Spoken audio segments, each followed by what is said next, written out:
as much as I do acknowledge and support the kaupapa of Matariki being a recognised holiday, I don't think that should be the point why we celebrate it. I think we should celebrate it anyways.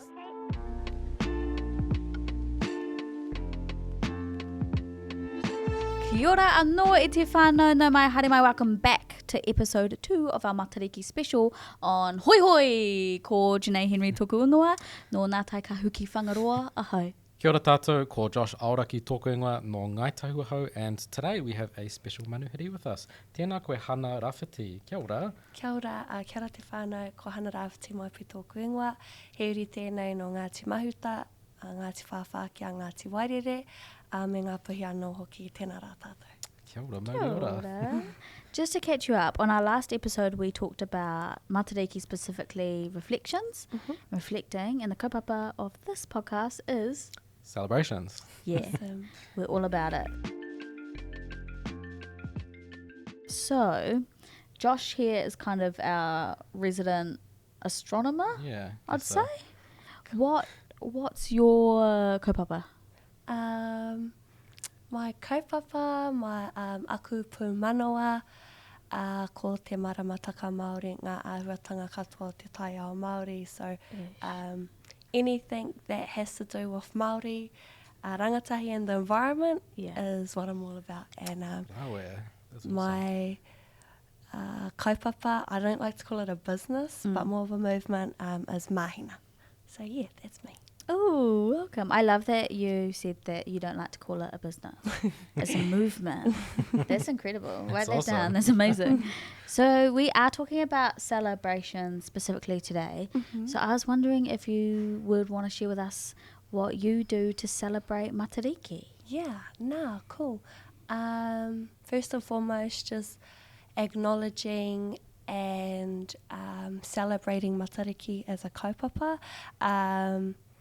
I will be honest, we've built our way up to celebrating it over the many years, like the first hautapu or celebration we had in Matariki in 2017 as a whānau. We literally just roasted marshmallows by the fire on our marae, and the next year we had to bring in one song that reminded us of someone who has passed away. So, and then we've just built on that until we felt like we were confident enough to lead our hautapu. And then we've just gone from there, really, and built every year. Yeah. I think it's really nice how you started off like roasting marshmallows because you're like, we want to acknowledge it, we want to do something. And then like, as you learn more, it adapts. I think it wasn't just not overwhelming whānau and making sure that we're just comfortable in our space. And every year we're just learning a karakia or we're adding on to our kete. Yeah. So this year for Matariki, what goals do you have for your whānau? I think first and foremost having, so we're having a few wānanga in our rohe of Rahui Pōkeka, and it's more about getting our whānau comfortable and different activities that they can celebrate. Not saying kai te kai mātanga, I'm not the end or be all expert, I'm just a messenger stick to other people that can hopefully get comfortable in running their own and celebrating however their style is, like understanding the framework and base of tekanga side to celebrating it and then adding their 2 cents. So yeah. And I guess that's the thing about celebrating is it's not just, a big hakere, although it is. There are other ways that we can celebrate, with wānanga, and that's something that I do with my mahi. And what about you? Is there stuff that you'd want to do to celebrate? Any traditions you want to start? I think starting it all is pretty big for my whānau, where we're at in our journey. So I think, like, honestly, before I was like, roasting marshmallows by fire, honestly, could be it. It's always I was like, my whānau loves marshmallows and we love a fire. So it's all there. I think, it can feel overwhelming if you're trying to be everything at once or trying to, like, when there's no sort of clear expert or there's no way to celebrate. It's really what you make it, I guess, and what you build on, like you're talking about. Like it's always something that's changing, I think, and you have to build on that kind of celebration. I guess I get asked this a lot at my mahi, which is basically Matariki is part of te ao Māori, But is Matariki just for Māori for you guys, or is it something that, this is for everyone in Aotearoa? Kia hato whakaaro. I think for me, I'm totally in support and awhi everyone, no matter what you look like, what race you are, in celebrating and acknowledging our tauhou, our traditions, our practice within Matariki. But for me, my wero to myself, not saying I'm the kaimātanga, is making sure we know our own stuff before we expect Chris down the road to know it, or like make sure we know our own backyard. So as long as my wero for these few coming Matariki is to make sure my cousins, because we've had a big gap in generations that didn't have the reo. So te reo o te taiao is a whole nother aspect that we're trying to grasp on again. So making sure that my reanga, our whānau, know the stars before we go everywhere else. Exactly, it's the tika way to do it. You gotta be proficient before you share. But I think it's one of those things, for me at least, Matariki is for everyone, but I think Matariki will be led by Māori, as we move forward. And it's inclusive. It's like the marae, It's a place for everyone, but Māori are going to be the ones doing the karanga. For sure. I often think about how we kind of all have Easter off in that time, but it's not like we're all Catholic. Like other people, do their own thing on Easter. I kind of wonder putting Matariki as a public holiday, it's going to be really fascinating to see how New Zealand as a whole take that on and how they choose to celebrate it, whether, for Chris down the road, if it is just like, sweet, a day to sleep in, 3-day weekend, or if over time we can start growing tradition not even going back to tradition and learning more. So fascinating. I don't know. I don't have the answers on that. But it's just fascinating to think about.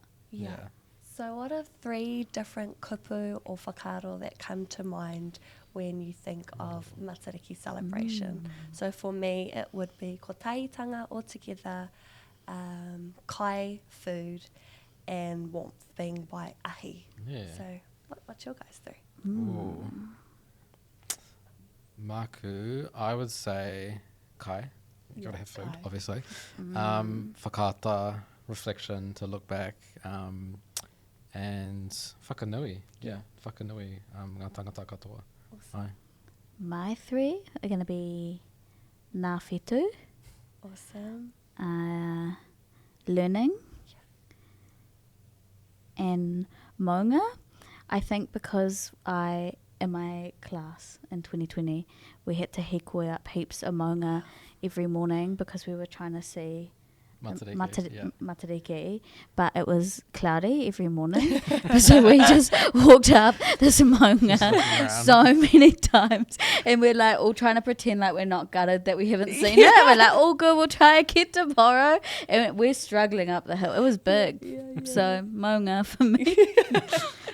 I think that's rawe though, because we've all got different kupu of what Matariki means, but it all means to celebrate for all of us. There's so many different ways that we can celebrate. So, and if you're unsure where to start, just take those 3 kupu and wānanga them and see what you come up with. Exactly. Really. That's such a cool idea.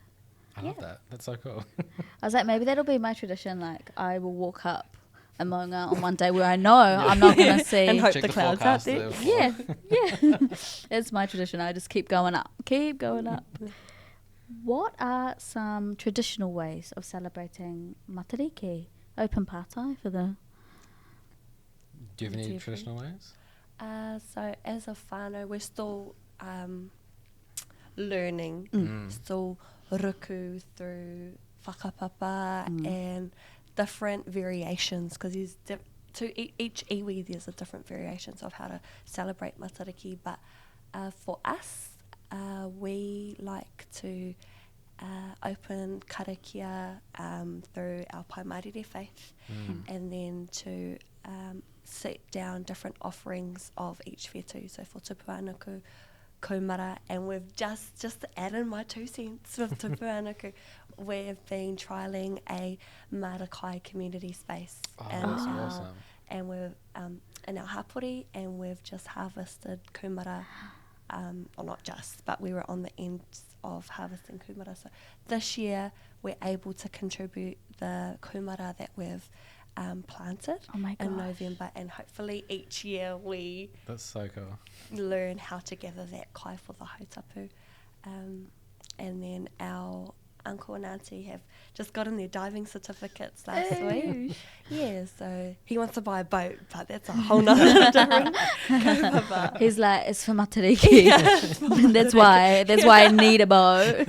So as long as there's a different offering of kai for each of these whetū, and that's giving your koha back to the taiao and to these atua, to these whetū, of saying thank you for providing for us for the year, is my traditional way of. And that's how we connect to those whetū neirs. We're giving back, you know, because it's not all about taking and what we're doing. It's also giving back to te taiao and te rangipo and all those things. So, yeah, and that's, you know, that's so traditional too, because these are things that we've been doing for, you know, almost thousands of years here in Aotearoa. It's interesting seeing, like, looking at what we've done and then kind of seeing how we can make it work for us as a whānau now, because obviously Te Ao Māori has endured a lot since the origins. That like deep sigh of colonization. I said the C word, but it's really cool and exciting to see how we're still keeping tradition alive and still sort of going back to our roots. Yeah, it's just how it evolves, like anything, you know, like our tikanga. So it's really exciting. It's a cool way to celebrate, just moving with the times. So my whānau are in Tauranga, my immediate whānau, and then my extended whānau are in Ahipara, up north, but I am stuck in Tamaki Makaurau for mahi over Matariki. So what could someone like me do who can't get back to whānau over that time? Is there any way that I can still partake in the celebration of Matariki? Yeah, I mean, you don't need to be in your whenua, right, to celebrate Matariki. I don't know. Wherever you are, you know. I mean, I'm usually not down, you know, my marae and my whenua for Matariki. But, you know, mana whenua in any wahi around Aotearoa, there's so many community events going on, I think. And, you know, our arms are always open to everyone. And I think there's going to be a lot of people that are, you know, going to those events, going to those morning ceremonies if the clouds are not there. And that's going to be a really cool thing to start. So there's so many ways you can do it all around the country. I know there's heaps of things going on in Auckland at the moment. So that's me hinting for an invite to your special kaiko trip that I'm not invited to. I don't know. But yeah, you don't need to be back in your whenua for Matariki. It's all around, eh? Yeah, as long as they relate back to those three kupu that we had, I think anything can align to that, what you're comfortable doing. Warmth, kai, and kotahitanga. So you can, I don't know, knock on your neighbour's door and see if they want to have a kai with you, or go for a hike and acknowledge the whenua that's around you. And yeah, there's many different activities or ways that you can practice Matariki, I guess. And I think that point of like kotahitanga, of like being together, you know, we've obviously just been through 2 years of COVID where we haven't been together. So now this being the first public holiday, I think it's such a great time to get out and be with people and, you know, meet people that you've never met, go out to your local marae, spend time with mana whenua, you know, get into those celebrations. I think it's so cool. I'm laughing at meet people that you never met. I live with Josh. Josh is my flatmate. Meet people that you never met is very like Tinder vibes to me. But you know, like on the marae, it's like everyone's your friend, you know. Matariki gives me that vibe where it's like you've just gone through, you know, the pōwhiri, you're there and you're with everyone and you're together. And I think, Matariki is that type of celebration for me. Yeah. Yeah, that's nice. But you just assume everyone's your friend. Well, they are. So. Yeah, that's nice. Okay. Awesome. Yeah, I always love hearing about, you know, how people from other whenua, you know, celebrate Matariki. So, yeah, kia ora. Thanks, e hoa. No, I love being here and I love connecting and sharing a bit of the 1% that we do and making you guys feel comfortable and learning from you guys both as well. So, ngā mihi. Oh, kia ora. Well, I love that you love being here because we've got one more episode where you are going to teach us a little bit more about the maramataka and we're going to talk about the future. Future and maramataka, what's better? Yeah, there's the next kaupapa and I can't wait. So see you there in a few days. Ka kite.